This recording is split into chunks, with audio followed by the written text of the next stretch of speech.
নারায়ণগঞ্জের রূপগঞ্জে বিএনপি ও অঙ্গ সংগঠনের ৫৬ জন নেতাকর্মীর বিরুদ্ধে ডন সেলিম বাদী হয়ে রূপগঞ্জ থানায় মামলা দায়ের করেছেন। এতে মামলা প্রত্যাহার ও রূপগঞ্জ আওয়ামী লীগের মদতদাতা ডন সেলিমের গ্রেফতারের দাবিতে ৩১ জানুয়ারি কয়েক হাজার নেতাকর্মী বিক্ষোভ মিছিল করে। উপজেলার গোলাকান্দাইল ইউনিয়ন বিএনপির সিনিয়র সহসভাপতি রজব আলী ফকিরের সভাপতিত্বে প্রতিবাদ সভায় বক্তব্য দেন গোলাকান্দাইল ইউনিয়ন বিএনপির যুগ্ম সম্পাদক গুলজার হোসেন ভূঁইয়া, সাংগঠনিক সম্পাদক মোস্তফা মিয়া সহ আরও অনেকে। প্রতিবাদ সভায় বক্তারা সেলিমকে দ্রুত গ্রেফতার সহ বিএনপি নেতাদের বিরুদ্ধে দায়েরকৃত মামলা প্রত্যাহারের দাবি জানান। এখানে একটা জেবি বাংলা সিটি একটা মিল আছে, এর ভিতরে সে গুন্ডা বাহিনীদেরকে লালন পালন করে। আমরা ওই দিন স্বেচ্ছাসেবক দলের একটা মিছিলের মধ্যে অতর্কিত হামলা করে আমরা আড়তের মধ্যে সন্ত্রাসীদের বিরুদ্ধে আমরা অবস্থান নিলে তারা অতর্কিতভাবে আমাদের গুলি বর্ষণ এবং বোমা নিক্ষেপ করতে থাকে। এমন অবস্থায় আমরা মোস্তাফিজুর রহমান ভূঁইয়া দীপু ভাইয়ের কর্মীরা সবাই যখন নাকি প্রতিহত করার পর এই ডন সেলিম সে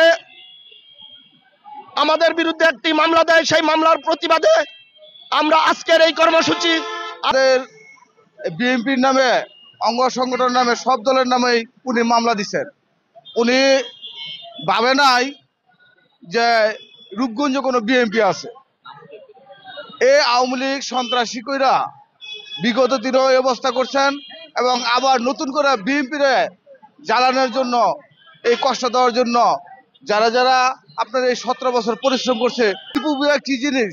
দীপু ভাই 17 বছর আমাদের নিয়ে এই রাস্তাঘাটে আন্দোলন করছেন। এখনো আবার নতুন করে বিএনপি সরকার আসে নাই, হয়তো আসবে, ওই প্রত্যাশী আমরা করতেছি। এর মধ্যে মামলা ঢুকাই দিছে দিয়া আজকে এই হয়রানি করতে। মুস্তাফিজুর রহমান দীপু ভাইয়ের নেতাকর্মীদের যে মিথ্যা মামলা দেওয়া হয়েছে, আজকে এই মিথ্যা ষড়যন্ত্রমূলক মিথ্যা মামলার প্রত্যাহারের জন্য আমরা প্রতিবাদ জানাচ্ছি। মুস্তাফিজুর রহমান ভূঁইয়া দীপু ভাইয়ের দিক নির্দেশনায় বুলতা গাউসিয়াতে একটি প্রতিবাদ সমাবেশ ও মিছিল অনুষ্ঠিত হয়। সেই সময় রূপগঞ্জে সে জুড়ে বসেছিল ডন সেলিম নামে খ্যাত বিশিষ্ট মাদক ব্যবসায়ী, যিনি শান্ত রূপগঞ্জকে অশান্ত করার জন্য, মুস্তাফিজুর রহমান ভূঁইয়া দীপু ভাইয়ের সুনামকে বদনামে পরিণত করার জন্য রূপগঞ্জের মাটিতে কোনো মাদক, কোনো সন্ত্রাস থাকবে না এবং সমস্ত প্রতিহত করবে ইনশাআল্লাহ। এই রূপগঞ্জের মাটি শুধু দীপু ভূঁইয়ার ঘাঁটি। অন্যায় অপকর্ম যারাই রূপগঞ্জে করবে না কেন, আমরা মুস্তাফিজুর রহমান ভূঁইয়া দীপু ভাইয়ের নেতৃত্বে আমরা সমস্ত অন্যায় সন্ত্রাসী কর্মকাণ্ড